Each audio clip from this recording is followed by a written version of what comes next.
Microsoft just dropped a record-breaking patch Tuesday. 0 days are being actively exploited, and scammers are now using FaceTime to drain your bank account. Buckle up. Microsoft's May Patch Tuesday is historic. 622 vulnerabilities fixed in one drop, including 2 0 days already being exploited by attackers. If you haven't patched yet, you're essentially leaving the front door wide open. Update now. Researchers found 11 legacy Microsoft-signed Linux UEFI SHIMS bootloaders that can be abused to bypass secure boot entirely. Attackers with access could load unsigned malicious code at the firmware level, one of the deepest compromises possible on any machine. CISA is urging organizations to harden their SharePoint deployments immediately after confirming new active exploitation in the wild. If your SharePoint instance is internet-facing and unpatched, treat this as a 5-alarm fire and act today.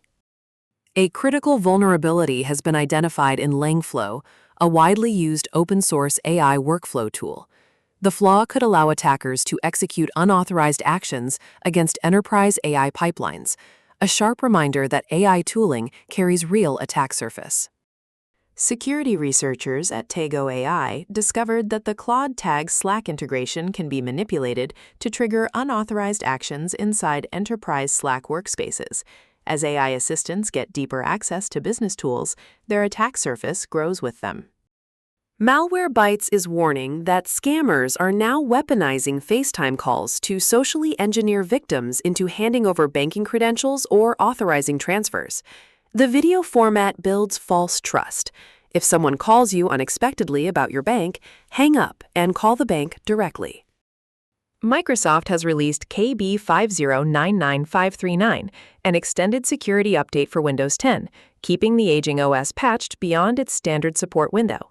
If you're still running Windows 10, this update matters, but the clock is ticking on long-term support. Telegram's SHORTLINK domain went dark for roughly a full day before being restored, disrupting links shared across the platform globally. The cause of the suspension remains unclear, highlighting how dependent modern communications are on a handful of critical domain choke points. Dark Reading lays out a practical framework for managing vendor and third-party risk, one of the most underestimated attack vectors in enterprise security. Supply chain breaches consistently trace back to trusted vendors.